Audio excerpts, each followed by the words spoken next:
3 courses, only 1 chance to win. Let's do this.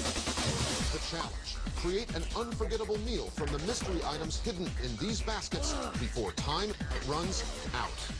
Time's up. Our distinguished panel of chefs will critique their work. It's completely overcooked.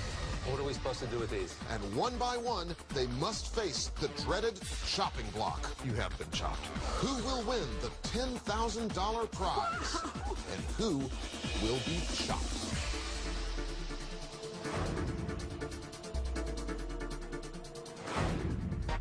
Four chefs think they have what it takes to be the chopped champion. Let's meet them. First up, catering chef Diane DeMeo. I am a chef in New York City for an underground membership-only restaurant. The first course will be served in about 5 minutes. I believe that food should definitely be sexy. I've been able to fine-tune my cooking abilities to where it's like boom, boom, boom. Can I win this? Absolutely. Next, chef-restaurateur Simon Lange. I was born and raised Key West, Florida. It's my hometown. I love it. I'm the chef and co-owner of the Apartment 138. It's a restaurant in Brooklyn. If I had to nail down my philosophy of cooking, it would be KISS, keep it simple, stupid. I try to keep it light, keep it happy, but I think under pressure is when I truly excel. And then there's executive chef Rory O'Farrell. I'm the executive chef at ISO in Midtown Manhattan. My role is to make sure that back of the house is running smoothly. All right, guys, pick up. And just make sure that everything that comes out of the kitchen is, sexy. I've always had a lot of respect for food and making up recipes. And I've never had any complaints. I'll throw a dish in front of you. I'm positive you're gonna love it. And finally, Chef Mor Amitzur. I'm the executive chef of the V Hotel in Manhattan, New York. Let's get going, man. Let's get it cranking. My style of cooking is contemporary French, but I bring a lot of other stuff from the Middle East, where I grew up. Being a former member in the Israeli Special Forces, I've been trained to think on my feet. It's not about intimidation, it's about domination, and I'm ready to dominate. There are 3 rounds: appetizer, entree, and dessert. Each course comes with its own basket of mystery ingredients. You must use every ingredient in the basket in some way, be it a little or a lot. Also available to you are pantry and fridge. Each course is timed. When the clock runs out, the judges will critique your dishes on presentation, taste, and also creativity. If your course doesn't cut it, you will not move on to the next round. You will be chopped. Chefs, please open your baskets. And you have olive oil-packed tuna, English cucumbers, and buckwheat flour.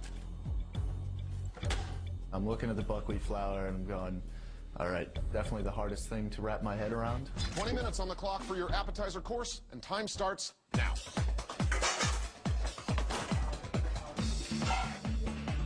Not too much time. I feel the pressure. I gotta run, gotta make it happen. On the line. I'm like, okay, gotta fry something. Let's just do tuna cakes. Use the buckwheat as a crusting agent. And then do some sort of sour in the cucumbers. And then why not just drop a tomato sauce, which you basically take some canned tuna, a little bit of mustard, some egg yolks, and basically puree the whole thing. Fine. I'm feeling a tinge of panic. My mind is racing. It's like a computer.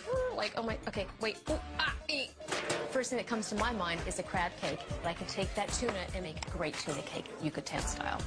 Cracking 2 eggs, a couple of spoonfuls of mayonnaise, a little bit of cumin, shallots, and scallions, mixing it all together, making into patties. The challenge that I'm up against would be that I'm working against seasoned chefs. I do not work in the kitchen every single day just like they do. I think I can win because I got the time behind me in the industry. So I'm gonna make a crepe with a tuna niçoise stuffing and a red pepper emulsion. I haven't made crepes maybe in like 10 years when I was in culinary school, and usually you're not using it with the buckwheat flour, but I just rolled with it. Being that I've got Key West in my background, I've got the water in my blood to make a tuna salad. But buckwheat flour is a little problem for me. And then finally it hits me. I'm gonna do a panelle. Usually it's crispy and kind of creamy on the inside. 20 minutes is not enough time, I think, to make the panelle, but I'm gonna try to wing it, see if it works. Our judges are Latin cooking authority Aaron Sanchez, star executive chef Alex Guarnaschelli, and renegade restaurateur Chris Santos. Judges, tuna, cucumbers, buckwheat flour. Can this stuff play nicely together? No. Buckwheat flour is definitely the trick ingredient. I mean, Oh my God. pancakes, blinis, what are you going to do in 20 minutes with buckwheat flour? The buckwheat flour is highly glutinous, which could make for a gummy tuna cake, but it also can't be too dry. So there's a lot of things that could absolutely go wrong with this dish. Keeping my cool is pretty much my demeanor. Getting flustered is only going to hinder me. I gotta go. I'm running like a bull to the pantry. Like a mustard, capers, garlic, shallots, cornichons. More brought back 14 things, and I think the other chefs are looking for things that are sitting on his table. Hey, Mor, you got some capers and cornichons I can Take use? whatever you need. Just leave me some. How do you feel about the olive oil packed tuna? Delicious. Yeah, it's usually a much more velvet, creamy texture, fatty. Even though it's better than like the canned tuna, it's still already a pre-made product. You know, you just gotta liven it up. I grab some capers and I take the cucumber and I dice it up. The English cucumbers. They're really nice. They have a lower water content and fewer seeds than regular cucumbers. Also, you can eat. Put some oil in it, cut the dryness of it, mix it together, and it tasted all right. I know I got to get these tuna cakes in the pan, but my pan might not be hot enough, and I need to just keep moving forward and just hope that they don't crumble. I've learned to center myself and know it's going to get done. The tuna needs something to dip in, and I have the chipotle, I have sour cream, I have mayonnaise, so I'm going to get chipotle aioli very quickly. I see that on my left, she's making a tuna cake, and on my right, he's making a crepe. I'm kind of confident that I didn't go for either of those. I'm mixing my panelle and trying to get my pan nice and hot so the panelle doesn't stick. 10 minutes, chefs. Halfway point. I'm back at the station. I tried the food processor. The milk. The darn thing doesn't work. Guess I'm just gonna have to process it by hand.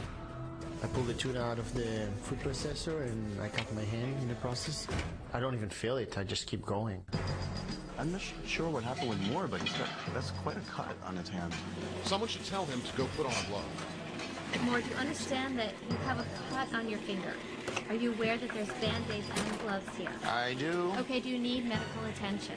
I do, but I don't really have the time. Sorry. Do you understand there are gloves? I got you. Let me cook, please. I have to run and put a glove on and move forward. Mor, you have to start the tuna again. Okay. Oh my God. Cutting my finger really threw me off, really destroyed my game plan.